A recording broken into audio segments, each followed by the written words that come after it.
So yeah, first of all, I was wondering, how did you come up with the story for this film? Well, years ago, my friend Jemaine and I, we decided that we wanted to make we just decided we wanted to make a vampire film. We didn't know what it would be about or what kind, but at this very same time, we both wanted to do it. And so we decided to start writing something, but that was in 2005. And once we started, we took many years to finish it. And in that time, then many vampire films came out. And so I think we had bad timing, but also now that it's coming out, I think it's good timing because people are so tired of vampire movies. It's like the perfect time to have this one. And did you watch those films as well, or the films and also TV shows that came out and were about vampires? Did you? I've seen the first Twilight, and that's all. Oh no, I saw the one when she had the baby, and then the like devil baby, and then I never saw True Blood. I saw Underworld 1 and maybe 2, and then I saw Blade 1 and 3. And I don't really know what else. Let the Right One In, which is the best out of the last 10 years. And yeah, not so many. But were there any things you picked up on and which maybe also made it in a way into your script, like from those films, or not really? I think we always, whenever something new would come out, we would like mention, if it was popular enough, we might mention it when we were doing it, but it wasn't imperative. It wasn't a very important thing for us to reference other vampire films. But like, how did you get the idea of like the twist that also vampires are bothered by like everyday things, you know? And because most vampire films are about like really powerful beings, but this one is really different. So how did you come up with that concept? I think we asked the question, what do vampires do when they're not fighting or biting? It's like, if someone was to make a movie about, the most interesting parts of our lives, it's probably, a couple of minutes. But then what about the rest of the time? What else do we do with our days? What do vampires do when they're just waiting around? What do they do when they need to do some shopping? How do they do laundry? And what do they do for hobbies and in their spare time? Those are the kind of questions we asked. And in a nutshell, could you describe your concept of a modern day vampire? I think a modern day vampire is very open and tolerant and ready to join society and be accepted. The problem is society doesn't really accept vampires. And I think that the modern day vampire also has to be aware of things like technology, changing technology and the changing times. You've got to keep up with all this stuff so that, I think, like the very first iPods, they only hold like 50 songs and, and like for a vampire, it's like you can't just have the first iPod, you have to have the latest iPod, you've got to keep up with everyone else.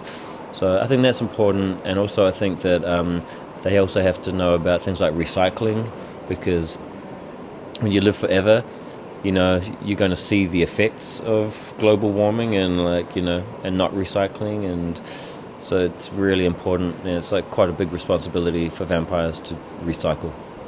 And if you would imagine you yourself being a vampire, according to like your concept of vampires, what would be for you maybe the most annoying thing, and what would be the most enjoyable thing?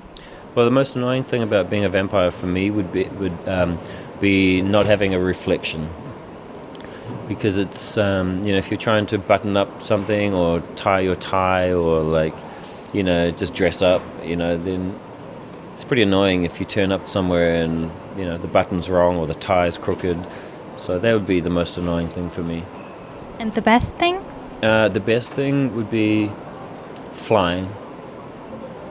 Flying and also having power over people.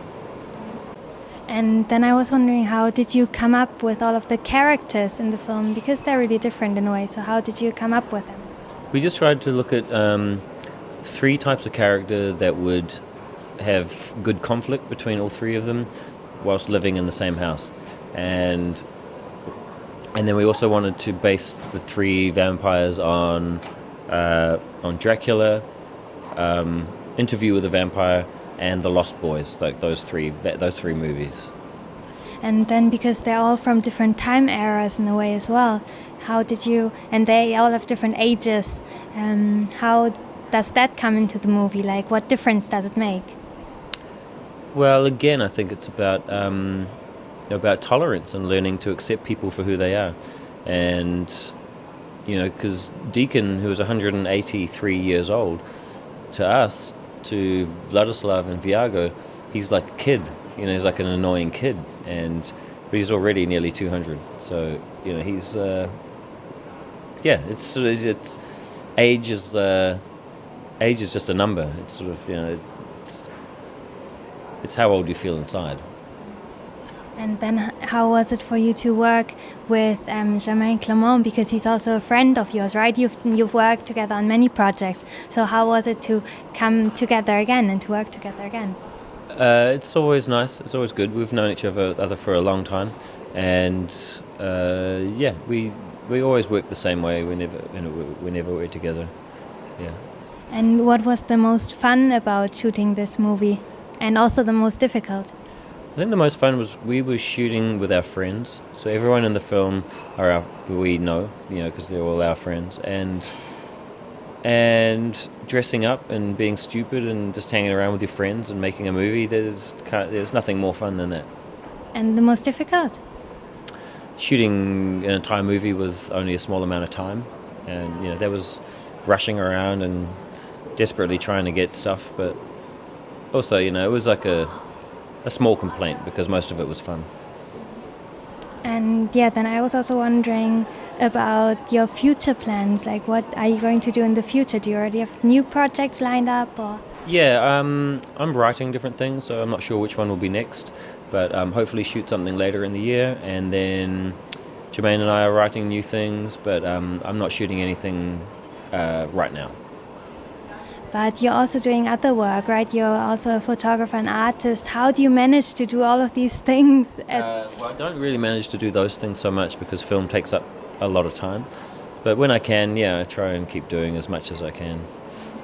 And then for this film, you were also an actor, the director, you were a writer.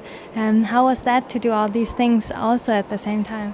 Well, it's fun. I mean, at first it's hard because, you can't see yourself when you're doing it, and you want to make sure you're doing an okay job, but as long as you have your friends around you to tell you if it's good or not, then it's I wouldn't have done that if I didn't think it would be fun.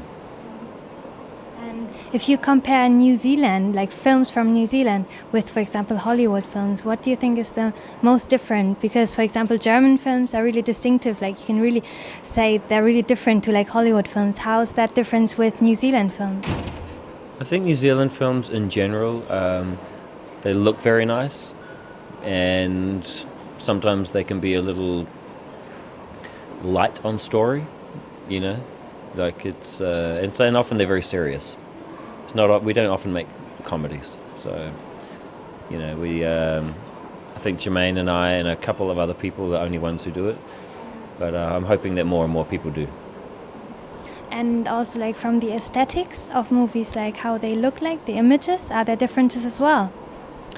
I think just the landscape, the way that we use a landscape a lot because it's always there. And do you think, for example, like films like the Lord of the Rings movies, did it make an impact on like the New Zealand film scene? Yeah, I think the Lord of the Rings and the Hobbit made a big impact because it created a good industry and like a lot of jobs. So it's very easy to find crew members and gear and equipment and stuff to make a film. It just as long as you have a good story. And all in all, did you enjoy being here at the Berlinale and also showing your film here? And what were the responses so far? We had a great time being here with the film. The audience last night was fantastic. We had a really big audience, and They absolutely loved the film, and it was one of the best screenings we've ever had. So we were very happy.